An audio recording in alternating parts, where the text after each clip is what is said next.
Distinguished guests, ladies and gentlemen, TRT colleagues and friends, welcome everybody to session one. I hope you enjoyed the inaugural speeches. It's a pleasure to have you all here with us for session one.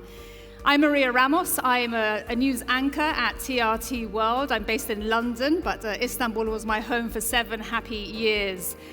And the debate that we're going to have here in session one is, as I said, very timely and an urgent, growing global debate.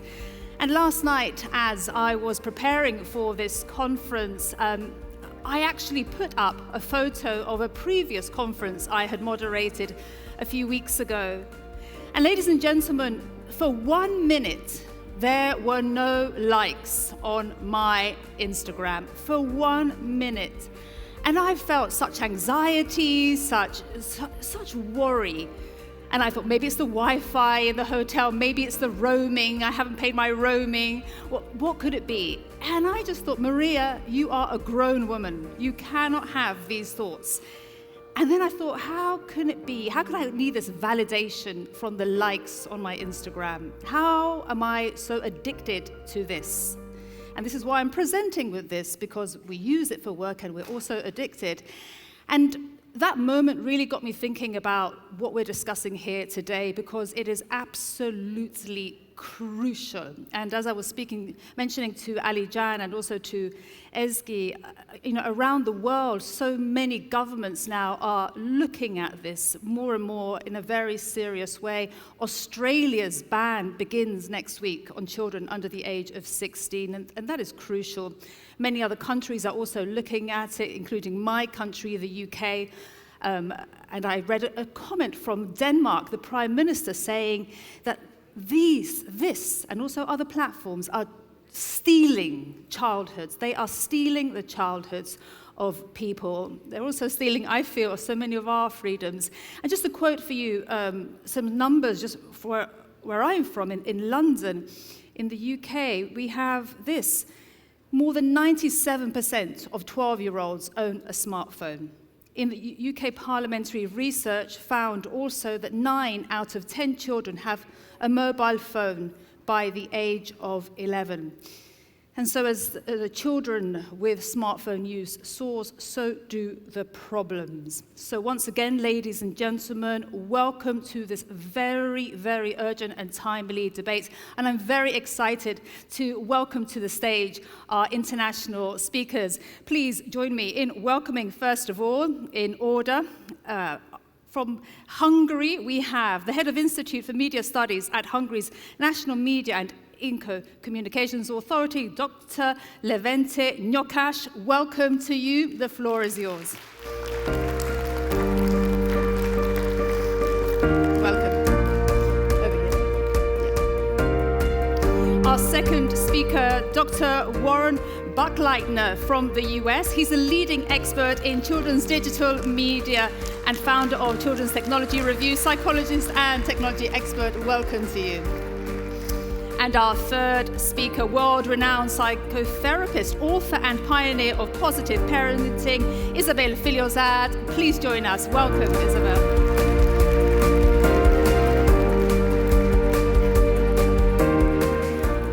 Finally, we have here from Türkiye, we have Özgür Bolat, a renowned education expert and best-selling author known for his impactful work on child development and modern parenting. Özgür, welcome, hoş geldin.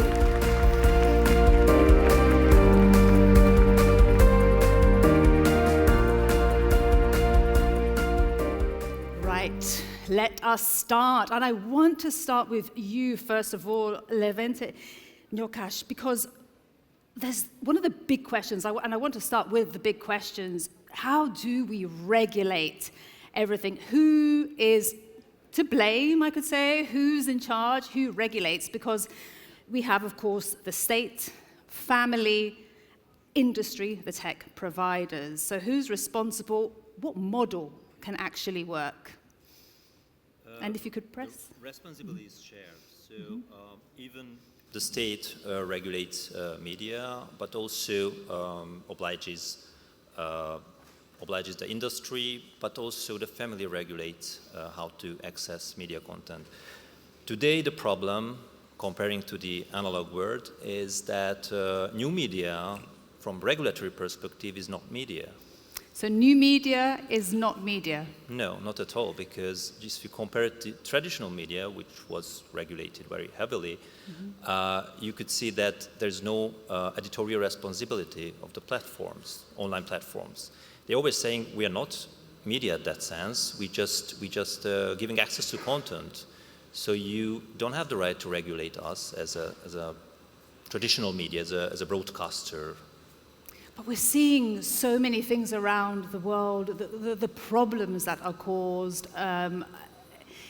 It's so difficult to even say that you know very well that self-harm, suicide, the body image issues that come, the validation issues that I was speaking about. This needs regulation. Yes, and it started, as you mentioned, also some kind of regulation. But the first question is how they operate. We have to understand how they are operating. They are not only, as they are arguing, just giving access to content. They are also generating the attention to their content. They're disseminating the content. So not just like when they started. I mean, the internet industry started in the 1990s. Not just giving as a cloud service to a content, they are living attention economy. They're using attention economy. That's their main purpose, to create attention to the contents. And it doesn't matter what kind of content. If they generate this attention, it is good for the businesses. So, and that is, we have to understand if we want to regulate these platforms.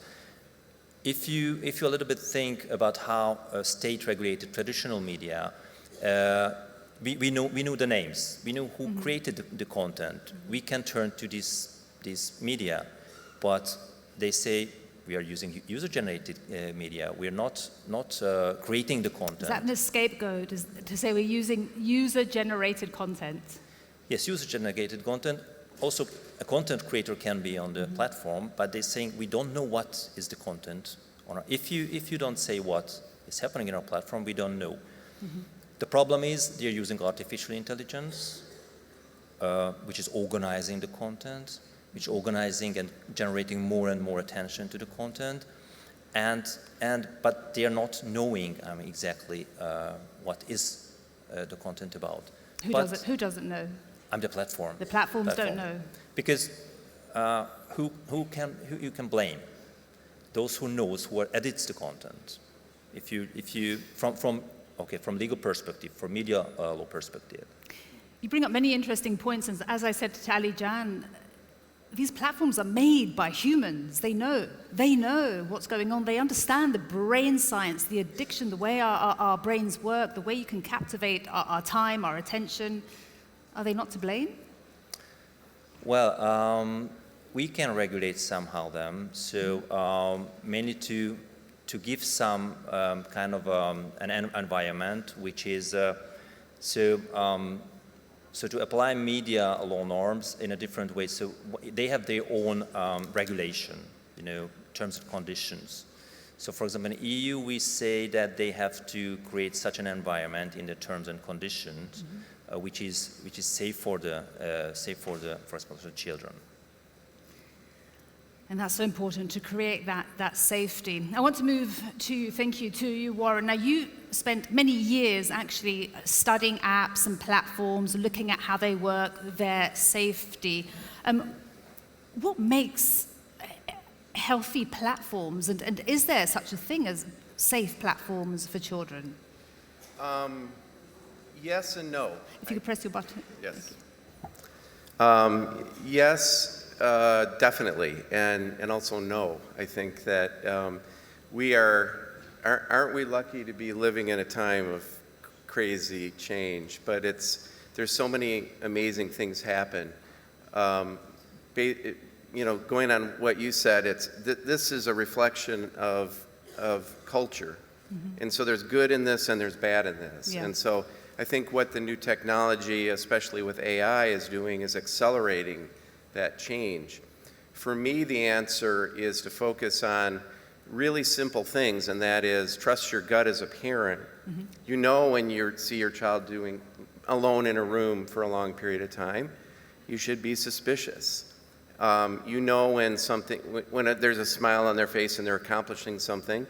And so I think there's never been a more important time to trust a very old-fashioned thing, and that is a parental gut to say, that's good, that's quality. This is a good interaction, or this can build a parent-child interaction when you play together with the child, or it can harm it if it gets in the way and they have their phone out at dinner time and it breaks down those communications. So parents need to be aware of the power of this and start to harness it for the good and minimize the bad. You raised some important points there, because sometimes, I've read and seen the fact that sometimes parents don't know what's on their children's phones. I read an article, it's still online actually, in UK Stylist magazine. They looked at what's on a teenager's phone, and that was shocking. You want to say something? Yeah, and even not in new media, in traditional media, there was a research that regulation created classification of contents in traditional media. And do you know who is the target group of this classification? It's the family. It's those who are responsible the media consumption. Even most of the parents didn't know that it is targeted, but it's not for the children. I mean, it's telling them the information. So comparing it to the digital world, it's much more. I think it's much more hard for the families to understand how it's operating new media. And this is a huge concern. Yeah, and we give them a support, I think, so how to regulate the media consumption of the children. Absolutely, and this you're just making me wonder, if they even know sometimes how some of these apps work, what's on an app, how to use it, how to monitor it, the safety checks, the age checks. You have to get involved in their digital life. Absolutely. We'll come back to that. Thank you, Levent. I want to jump to you, Isabel, because your expertise is a lot on early childhood development, and you're coming to us from France, where President Macron is also thinking about implementing a social media ban for under 15s. How critical is the situation there, and also especially for early childhood? Because when you have digital babies, people are just looking at the screen all the time. What is that doing in early childhood? Yeah, it's very important that we have a policy regulation, because otherwise families are just helpless. Parents don't really know the impact, because there is an impact you see and the impact you don't see. So we really need to tell. And it's very, very difficult inside the family to set boundaries, to set rules, stop looking at this. There are lots of fighting in the family, so we really need to address the problem. It's a social problem, it's a public health problem, so you can't, as a parent, solve a public problem. So we need to have public health solutions. And you're right, it is very critical. We have these things that we see, that children have outbursts, emotional outbursts. They have temper tantrums much more than they had before. But what we don't see is in 20 years, children have 25% less heart capacity. They have 20% less muscle tone, and they can't apprehend. They don't know how to write anymore. Really, because of always using a tablet or an app? Yes, so they're not using all their body. I mean, when you're a baby, and as soon as you have an emotion coming, then you have a screen. Of course you stop your emotion, because that's fascinating. But you do not learn to regulate your emotions. And screen is not the only problem, and the content on the screen is a problem, but it's not the only thing. even just looking at the screen, you have always the screen at this distance, but our eyes are designed to look far, near, and now you have almost 50% of the population that get myopia, and we have this ocular convergence that is not good anymore. So we are harming the body of our children by letting them look at this. Because when you look at the screen, you're not only looking at the screen, you're inside, so you're not outdoors. You're not using your body. You're not building the muscle. You're not building your bones. The bone density has fallen also. So the children today, they broke their arms, their forearms, much more than they used to do. And when you don't have a strong body, you just cannot hold your emotions. Emotions are in the body. Empathy is in the body. So you need to have a healthy body in order to be able to contain. You see a frustration comes here, you feel the anger. But if you don't have the body to handle it, then it goes all over the place. That's why people think they feel guilty because they can't handle the temper tantrums of their children, but it's not their fault. It's just that the children don't have anymore the body to be able to regulate their emotions.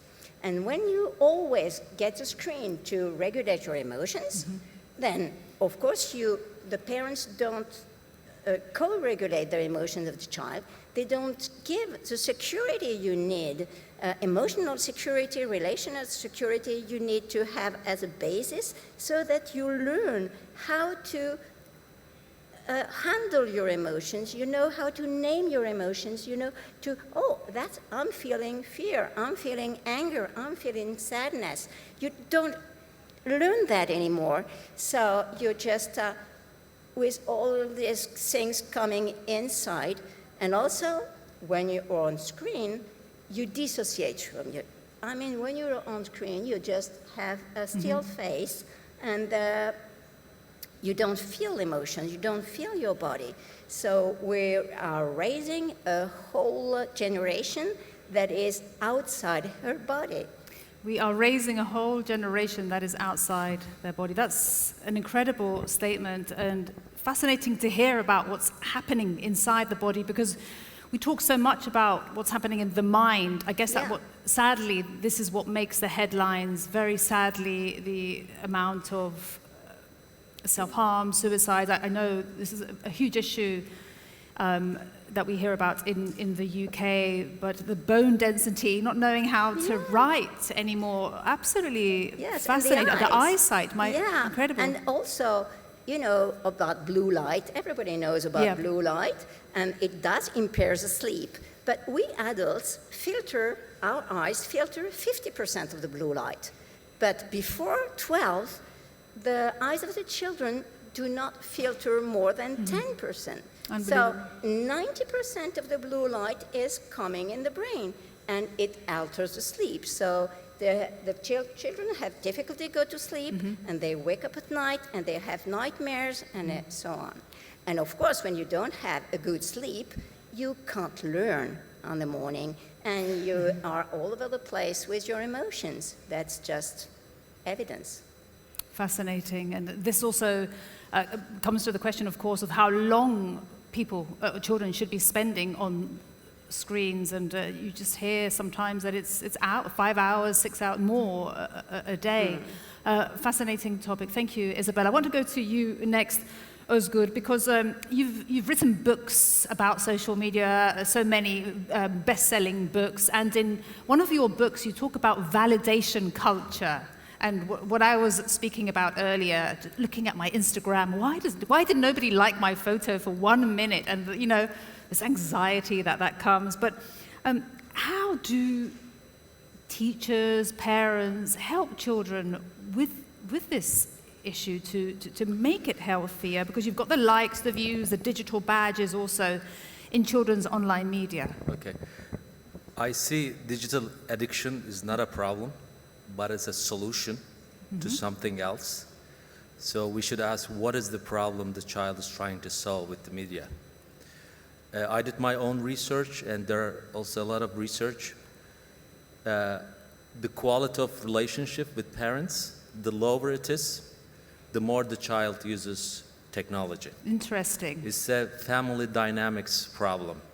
I did a project with Google here, digital parenting project. I did my own research, I think 1,400 parents. I asked parents, rate the quality of your relationship with your child, and also it's very interesting, they also rated how long they are using technology themselves and how long their child are using technology, and there was a perfect correlation. And the more parents use, the more child uses, and the worst relationship is the more they use. So this is the first problem we should solve. It's a family dynamics problem. Unbelievable. Fascinating. Secondly, autonomy problem.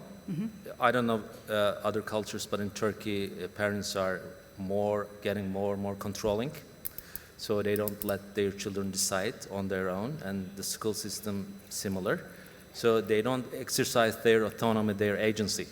Okay, so where do they go? They go to technology to experience agency and autonomy, which makes perfect sense. I think there's also research, they make decisions like 1,000 decisions in 1 hour if they use technology. So it's a perfect solution to autonomy problem from the perspective of the child. The third problem is efficacy problem. If parents are controlling, and if school system is not based on competence building, but on memorization, so you don't feel competent in the school, you don't feel competent at home. I ask like 14-year-old children, can you cook at home? They say, no, my parents do it for me. They don't feel competent. So what do? They go to games, and they go level up and up, and they feel competent. So unless we solve these problems in real life, it's very difficult to solve it in the digital world. And limitation doesn't work. Not only does it not work, but also worsens the relationship. I say, let your children use it, but teach them how to use it. Okay, so there are two, I think, usages. One is production-based technology use. The other one is consumption-based.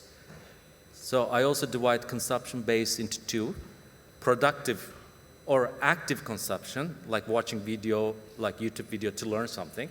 You are consuming, but you are consuming it to learn something else, which is good. Also, there is passive consumption, which is like social media, games. And there's also production-based usage.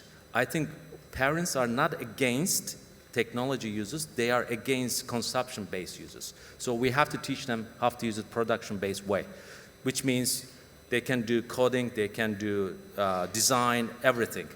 So for instance, let's say your child is using technology for 6 hours. He composed a piece of music. You never say, oh, my child is using technology too much. You are happy that your child is composing, but there's also harmony. You have to harmonize the real life and digital world. It's another issue, we can talk later. So we have to solve the relationship problem, loneliness problem. Also, I am now researching the boredom. The boredom is like very, I think, deep issue. You solve this problem and you teach the child to use it in a production-based. So you get very good use out of technology, then it helps us. Yeah. Fascinating, all these points that you've raised. And Isabel, maybe you want to jump in, because I've seen you nodding a lot, because this actually ties into your work so closely. Yes, I totally agree with that. And all the research is going to your direction. I often talk about this. The screens, they never judge you. So very often the children go to, they feel free, they feel empowered on the screens. So when you play video games, you can shoot everybody. You have a lot of personal power. And that gives you more of the sense of, well, I'm here, I'm worth it. But if you have always people controlling you all over the place, in school, you just have to be obedient all the time. You just lose your power. You don't have choices in life, so you feel small. So in order to be big again, you need to go on this video game. So I totally agree. And also this problem of connection. Many families don't have connection anymore because, I mean, even parents, we're addicted to our phones, so we're doing the still face and we're on our phones and the child comes and we just keep on looking at the phone without looking at the baby. So the baby or the boy or the girl or the adolescent. So we had to figure out that really our brain is building itself. The architecture of the brain is built thanks to interactions with other people and to interaction with the world, experience. So we really need to do those experiences in the world. And if we don't have enough connection or enough power, then we will go to the apps. They will find it, because on the games, the adolescents find lots of connection. Why social media is so successful? Because you have so many friends, and then you have a like, and so that's always a little of this chemical dopamine in your brain, and that's a reward system. So you permanently get the reward system in your brain. So the challenge for the parents is to be able to give that much reward to the child. It is possible. Any child, any adolescent, he will always prefer a good connection with his parents than the screen, always. Yeah, that's such a good point. Only if it's a good relationship. If you're not judged, if you feel your parent is always on your side, you can trust him, he has a good authority, a real authority that is not authoritarian, so then you feel safe. And when you feel safe, of course, just like you said, you don't go so much there. Less social media, when you feel safe. Love is not the only thing. Love is fuel, but it's not the only thing. You also need to experience. So I do agree, we protect too much the children. Sometimes we think that's also what the First Lady said. We want our children to be in their room because we're afraid of letting them go outside. But they need to take risks. They need to take risks and to experiment and to feel their power. Yeah, so absolutely. If we do give it two basic needs, connection and power, personal power, then the addiction will vanish. Fascinating to hear how aligned both of your messages are. And Warren, you also, I mean, this really ties in with so much of your work, what they've been saying. Well, we have a psychotherapist and a researcher sitting next to each other, and the First Lady of Turkey, the policy, it's all there. This is a wonderful conference, and my compliments to everybody who put this together, because making this happen and seeing the work that Turkey is doing and being at the forefront and figuring this out. There can be fear-based policy and there can be research-based policy. And there's a lot to be afraid of. I think we would all agree that, especially with AI and the acceleration of the potential of these devices, our kids are stuck in the middle between business models and what they want to do. But we really cannot fall into the temptation of being afraid, because that doesn't lead to good results. As researchers, and we have a lot of academics here who know how to do ethnographic research, to watch children and to say, this causes this, and this, we can have an experiment group and a control group. And this, the other caution I would give to everybody is that this is very complicated and it's full of confounding variables. You just can't say this X causes Y, social media causes suicide or whatever. That won't lead us to a productive discourse.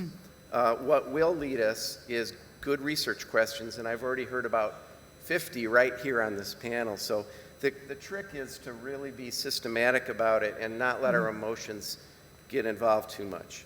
Thank you, Warren. And I just want to pick up on a point that Warren made there about AI and how fast things are moving, and how does regulation then work when there are so many things moving so fast? You've got the AI-driven personalization, the algorithmic bias. How can countries regulate at that level? I know you were involved in Hungary's digital child protection child strategy. Well, regulation is not solving everything, so that is my main point. Just think of that AI is with us since these platforms are born, so it's nearly 20 years with us, and now we are dealing with that question so thoroughly that where here's the, no, AI is with us with 15, 20 years. So EU now launched in 2024 a regulation. It's a risk-based regulation in connection with AI, how to handle different type of risk. For example, there's unacceptable. So how to develop, for example, and how apply AI. And for example, there's one category is unacceptable risk is when there is you want to the AI is for hurting, violating your fundamental rights. Your behavior is want to have an impact to your behavior very heavily. There's high risk category and medium and low risk categories. Well, it's a regulatory answer, but I think it's better to, and just to turn to what the other speaker said, is when you're regulating something, is the weakest chain is always the family who is supervising the activity of the children. So the best way to, I think, to support them and to give them tools to do that. And just turning to that, what Isabel said, that, well, yeah, first we have to give them for place not only just with their phones, but also if with their phones involve them. For example, when they're gaming. For example, my children would like to involve me gaming. I don't know what is now trending, but to play against them, and then we're connecting even that the digital world. Or our authority has an awareness program, and one solution is just to create at the family level a digital agenda. And sign all the members of the family. So we agree how much time I use, which are the places where I don't use, for example, the mobile phone or other digital, for example, the table. In our family, it's no, at the dinner table, no digital. And also, if I, as a parent, sign this contract, or I may say diconstitution, I also have to obey. So digital constitution for families. It's that's a digital constitution, and it's also a game. I mean, they are watching you that you are okay, you are at the same level as they, because you're one of the people of who are signing this agreement, and also they are following what you are doing. So if you're watching your phone.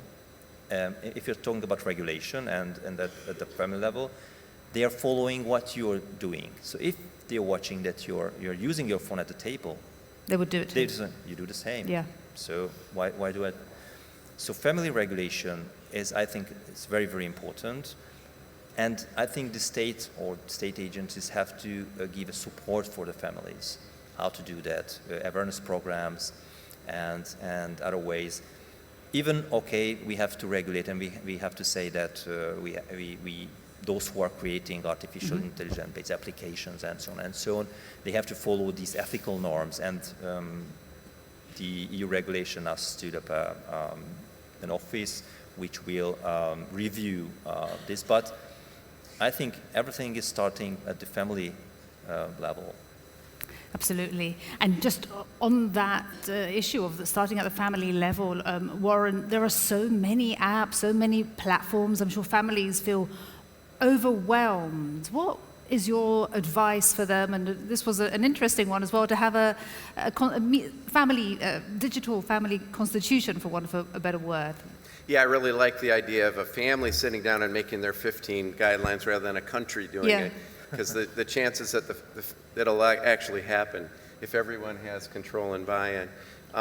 This device can be either a symphony orchestra. I can bring Beethoven to a child's ears, or it can be a addicting game of Candy Crush, where B.F. Skinner's behaviorism is just taking over, and Pavlov is making you salivate. You talked about the Instagram feeling that understanding the psychology that drives this will help us all figure it out, rather than just saying, it's bad or it's good. So psychology, Pavlov's been studying dogs a long time.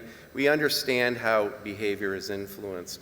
It's important for parents to trust their guts.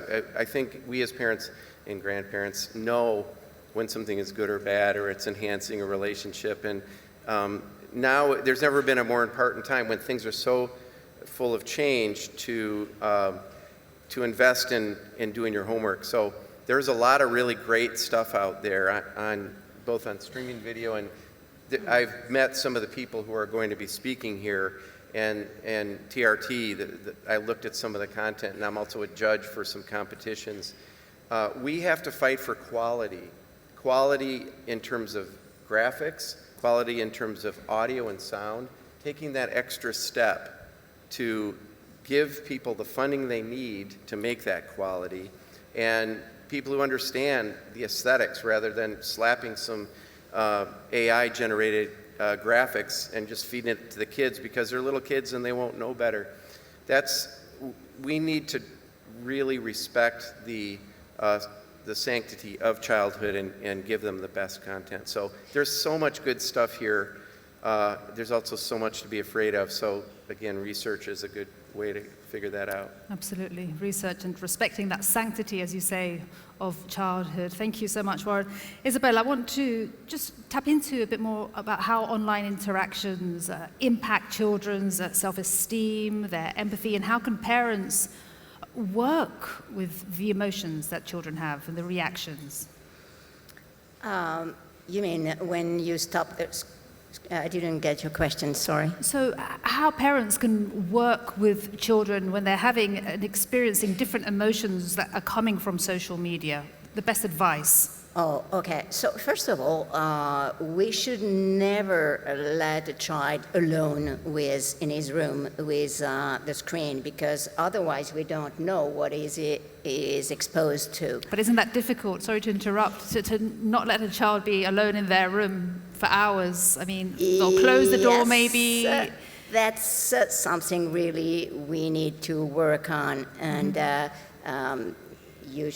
we should have all rules in the family, and not in the morning because it impairs learning during the day, not during meals because we need to connect, not alone in your room because there can be bad content, and you don't have to have your parent hovering all the time over you, but still we can have a little here, because there is this cyber pedopornography, the cyber criminal. They are coming, and 1 on 10 children online have received a sexual proposal from someone. How many? 1 in 10 children have received sexual proposals. So it's just, there is a lot of dangers. Mm-hmm.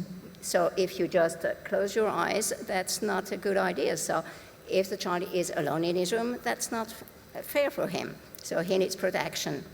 and not before bed because of the blue light. So these are the basic rules. And then I would go with you. The more the children have agency, the more they will respect their own rules. But to have this agency, they need to understand why is it harmful for them. So they need to do their own research to understand what is it that I'm searching for. And as you said, looking at the screen is a solution. When I look at something, whatever it is, it's just, it helps me not feel bad feelings. That's why in adolescence it's so strict. You always go on this because you're connected with the other people, but also because in adolescence it's very tough period to go through, so you have lots of emotions. When we were young, we were just staring in our beds like, it happened, many things. So now they use the screens in order to not feel. But we should be there and be at their side, never judge, and try to admire them. Oh, you're adolescent, you're aggressive towards me? Oh, that's your brain is starting to change, so I want to be beside you. We need to give connection to our children and to our adolescents. If we judge them, if we try to control them, we are sure they will go to the screens. So how to help them with emotions? First, be there. Just be there. But the problem is they are not the only ones to use the screens in order to calm their own emotions, because parents have childhood trauma. Parents have many, many stresses in their lives. So when you come from the whole day of work and it's exhausting, and then, you just don't want to deal with all those feelings, and you've been judged in society. You don't want to judge. So you just look at this and it makes you feel good. And Isabel, as you're speaking, I'm wondering about what so many countries are going to do and are thinking about the ban. To ban or not to ban social media for under 16s? I think... Given that not everyone, as you're saying, can leave the child alone, can't prevent a child from being alone with their phone in a room. It's policies, so you have to give large large directions. I wouldn't go to really ban, but maybe banning will help explain why it is banned. But more, I would go with empowering everybody, giving more agency to the parents, more agency to the children. They have to learn to code, to understand how this is working. They need to be more inside this world to figure out things. And also, we really have to address childhood trauma. We really have to address the need to help everybody regulate their emotions. We have to give more information, because if you ban the media, you ban at state level. This, that's the same thing when you ban alcohol.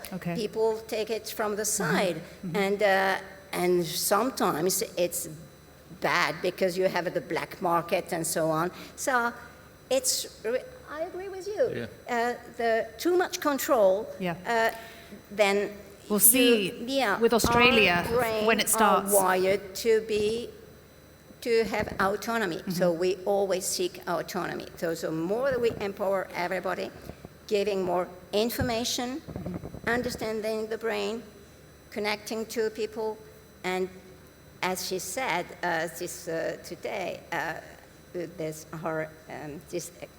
First Lady said, there are so many good people, and our children, why don't we send them in the world to save the planet, to do some, there are many, many things to do, and children at the age of 8 can lead an organization, say, hey, we're gonna take these things here, and they can help people. So we'll come engage, social engagement. Can I add one thing? Yes, please, Dr. Ozgur, jump in. There's a research in the UK.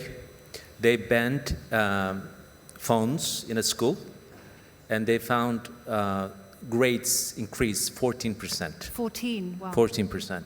But when it was in the news, I look at the original study, I found what I imagined I would find, which is there was no change for students who are already good, okay? This change was only for students who are academically low, which means if you're already a good student, it means you have a good emotional regulation skill. So you can regulate your emotion, so you can say no to your phone and you can focus. But if you are academically low, which also means your regulation is not good, so when you are bored in the school, you go to your phone, then you can't learn.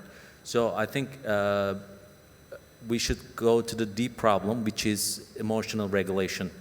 When we teach our children this, which is, by the way, I'm a big fan of your work. Thank you. Yeah, so I'm so happy you are in Turkey. And so when we teach emotional regulation, we solve most of the problems before they arise. And so when you're saying that, I imagine you would be against banning social media for under 16s? Is that a solution, do you think? Or is it just, as you say, fixing and addressing the emotional It might dysregulation? be shortcut, won't solve the biggest problem. Earlier you asked me like validation. I think I avoided that question. Let me answer both of them. Please, because that's such a huge question. I'm sure so many people here want to know, because I'm sure I'm not the only one that wants to see if you don't get a like in a minute, you start to panic and think, my goodness. So when you are born, when you're a child, so you are loved, right? Everyone is around you, you have good energy, everyone loves you. So when you start to grow up, I think parents start to love you unconditionally. If you do this, I will love you. If you don't do this, I won't love you. Like there are many mechanisms like love withdrawal, comparing, emotional abuse, like if you don't eat your food, I'm gonna be very upset, and forced eating, which happens a lot in Turkey, and rewarding, like if you do your homework, I will give you a reward, which I signal homework is not good in itself, then she loses her motivation. And praising, my latest work on praising, all of this, the child thinks, wow, I am loved only when I, meet my parents' needs.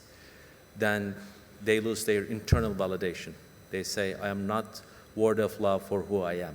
So how am I gonna be happy in this case? So I start to look for external validation, which is achievement, success, status, money, all those kind of things. So when you reach them, you are happy. But let's say you are happy with success, so you have to be successful all the time to be happy. Then you lead a very anxious life, okay? So when we look at those who are addicted to anything, these are the people who are externally validated because they have to run from the self, escape, which I call like escape from the self. So when you're addicted, so you lose track of time, you avoid dealing with your own problems. We see a lot of technology addiction, alcohol addiction, smoking and everything. I think it's a very good mechanism again for that person to escape from the self, to avoid the real issue of being who they are. Dr. Özgür, are your books translated into English? Yes, I am very happy because this to is announce absolutely fascinating. it was translated and it will be published in the UK and US on the 18th of August. The name is The Reward Trap. The Reward Trap, so Yes. exactly what you're discussing now, fascinating. I look forward to reading more. I know, Isabel, your books have been translated into many languages. I just want to work back on this question because we are coming to the end of our session, just to ban or not to ban, because that really is the news debate at the moment. Well, I would have also a question. What do you think that, is it the perfect age of using social media as the platform says that is certain? Because they are define their services as legally, I mean, according to the terms and conditions, that it's certain. generally speaking? 13. Do you think it is the real age of accessing social media? If you see the trends, regulatory trends, for example, Australia is 16, they are saying. In Europe, maybe in France, 15. So there are different, but not 13, the age. And just think of this, it's a simple legal thing, that a child, in which age he or she can engage in a contract. In Hungary, over 14, under 14, it's a void contract. But when you're registering for a social media, you are being a contractual relation with the platform. When you're ticking those things and you're clicking, you are contracted with a platform, commercial contract, and it's a void contract, according to, and over 14 and between 14 and 18, you have to, for a contract in Hungary, you have to also give the permission for your parent. So just again the question: is this? Do you think it is the good age to access to social media for 13? Because the platform says that it is the maturity, digital maturity for students to accessing. Even I understand that. I think that Warren there's wants to answer your question. He's dying to answer. Even I understand the pressure, that there are pressures from the pressure groups. Correct. The age groups are pressures that I am using this. So most of the people from Hungary, according to digital parenting research of 2025, that 30% of the children in Hungary have an access to the age between 6 and 8 to social media. The 60% by the mobile phones and okay, first is you have to have a mobile phone and to have an account. So they are, even according to a platform, they didn't fit the rule because they have an access to social media. Interesting.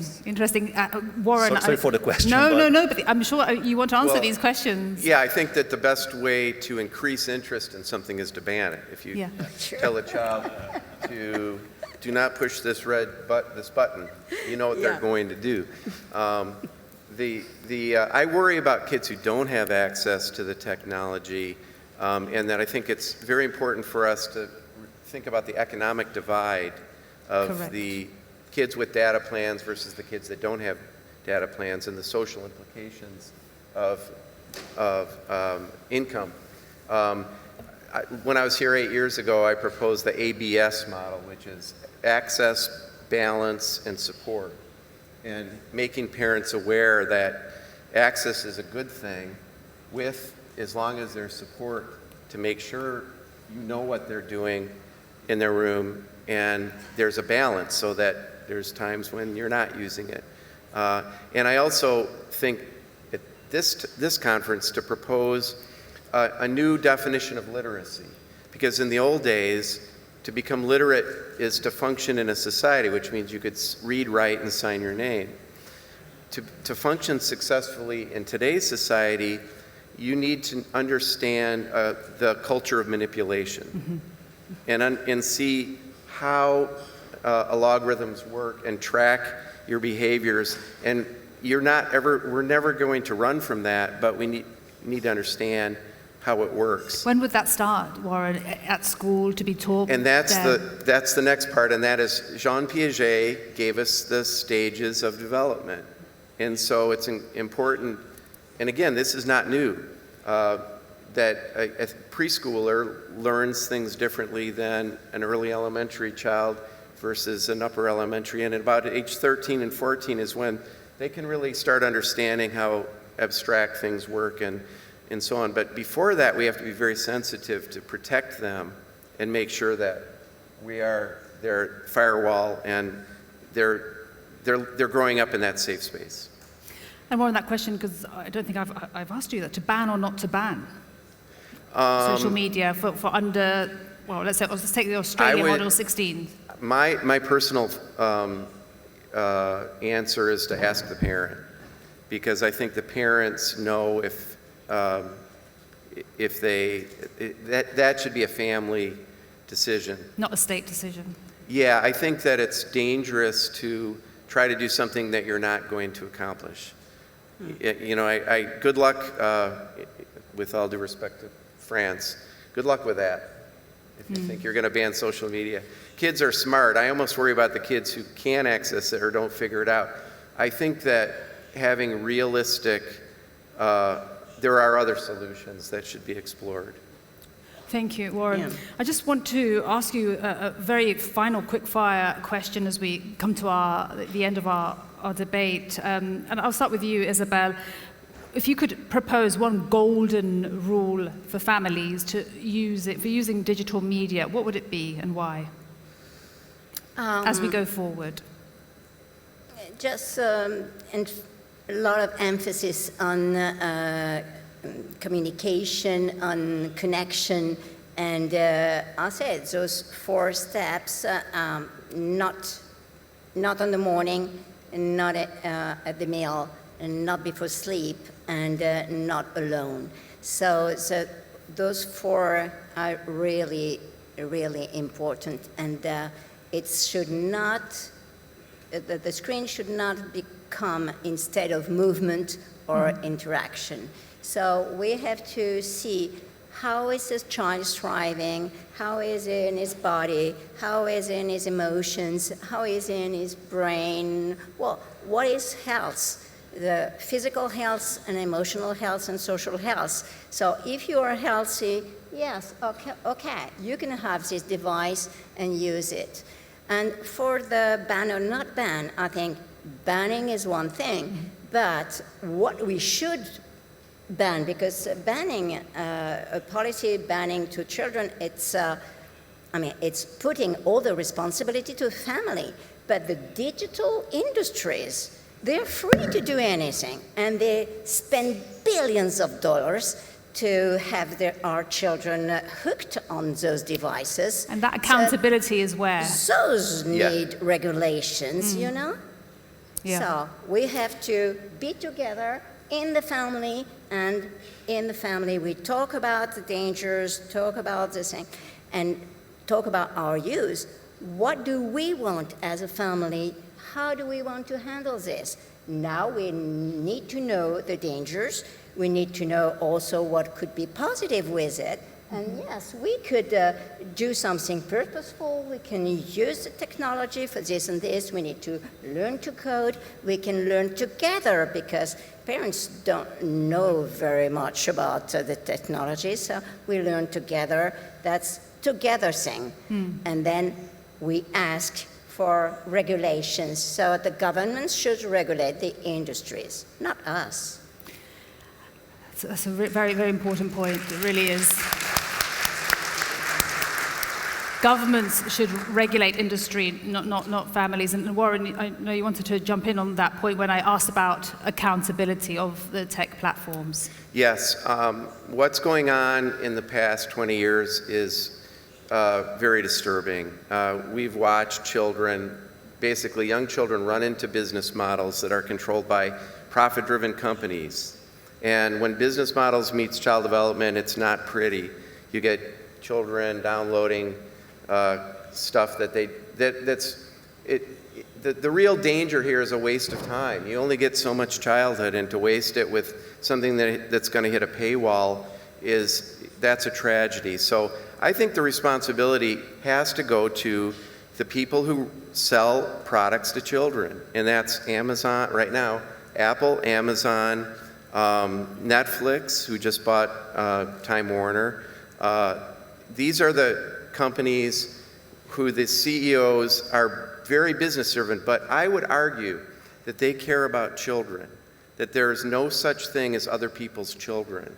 And so the platforms care about I think the platform people are not inherently bad people, but their business model doesn't let them care about children. So I would suggest that they bring in child development people, and they start giving better labeling in the app stores so that the children can know and the families can know what they are downloading, and better controls for parents so you can limit the amount of time and have the devices turn off.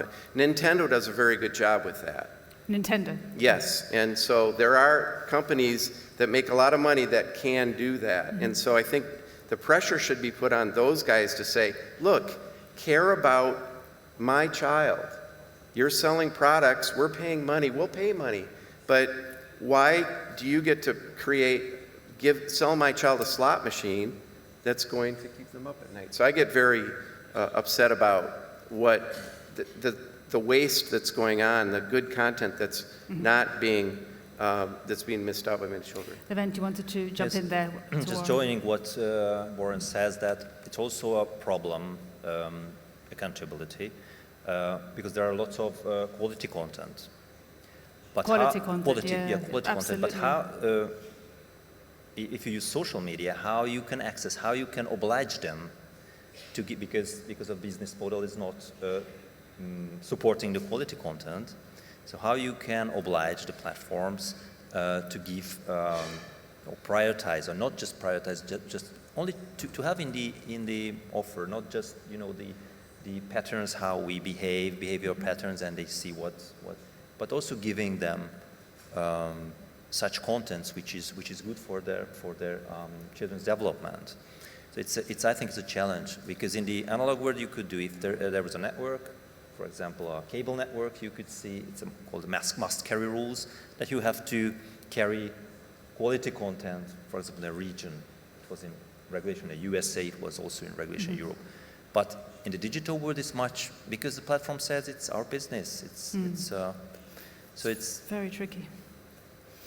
Very tricky indeed.